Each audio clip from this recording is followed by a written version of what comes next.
So before we get started, I'd like to cover a few basic points.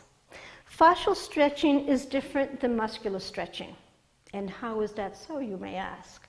Well, fascia is not muscle, and muscle is not fascia.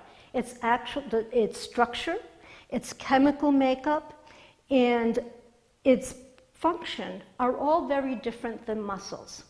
Muscles are usually cross either one joint or two joints, and so they're engaged in local movement. Fascia is everywhere.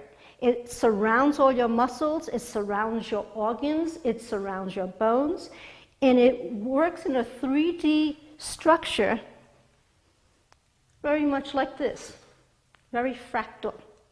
And because of that, movement can be generated in any direction at any time. And it's all connected. It's what connects one muscle to another muscle to another muscle so that we have coordinated movement throughout our body in every direction. Its main focus is not to move you, but to support your structures, to support the bones, to support the organs, to support the muscles. So no matter what you may be doing, everything is still in its place, connected yet separate. Fascia is also what holds your posture. We have over 600 muscles in our bodies, 204 bones in our bodies. We all have all the same organs in the same place in our bodies, yet we are all uniquely different because we have shaped our bodies, we have shaped our posture according to what our movement patterns are in the course of a day. You might find if you change your job, if you change the way you move your body, you totally change the posture of your body depending on those movement patterns. So how fascia is basically different than muscle is that muscle expands and contracts. You can stretch it, you can tighten it, but then it always goes back to neutral or its normal position. Fascia doesn't do that. Fascia is more plastic. So it only responds to consistent, persistent movement. For instance, sitting at a chair for 8 hours a day. Your body will shape, your fascia will shape to that position. So if I take this plastic bag and I slowly stretch it in a persistent, consistent way, when I release it, it holds that shape.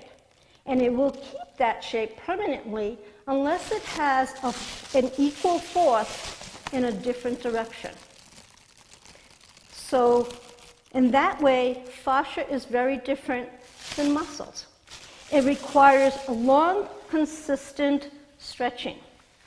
Therefore, when we do our stretches, you'll be holding positions for a long period of time.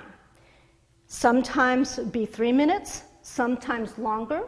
Some when we have the more difficult positions, we might not be able to hold them quite as long.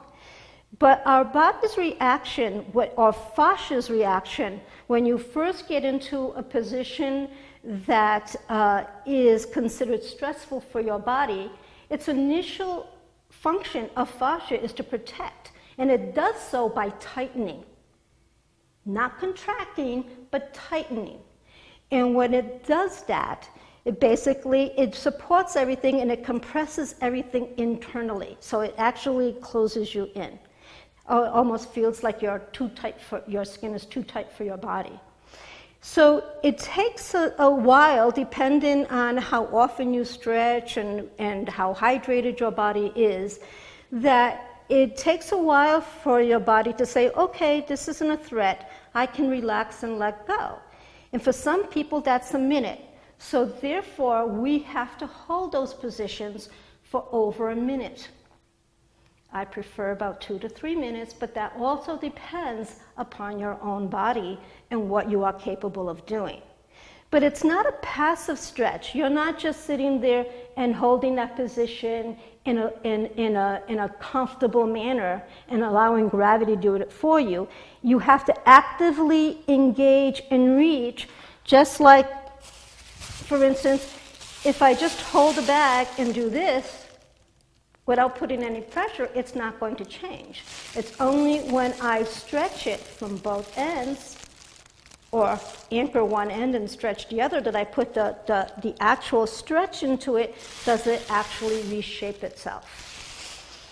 So many of the positions we're going to be reaching and holding it and continuing to reach in an active, consistent, persistent manner throughout the whole 3 minutes, which is very difficult for many people who are used to stretching for a few seconds and then coming back into another position or moving into another position. So they're very simple stretches, but the application of them can be quite stressful. When your body is being challenged in certain places, it's good to remember that the body resists the most just before it releases.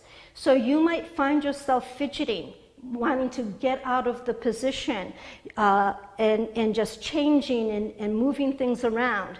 If you get out of the position and come back in, you're actually basically starting at almost zero again.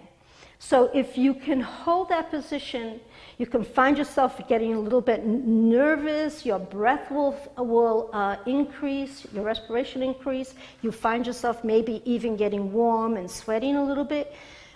If you hold on and persevere for just a few seconds, you'll notice that your body will come to a place where suddenly you can take a deep breath, your respiration and your heart slows down, and you just drop into a different place.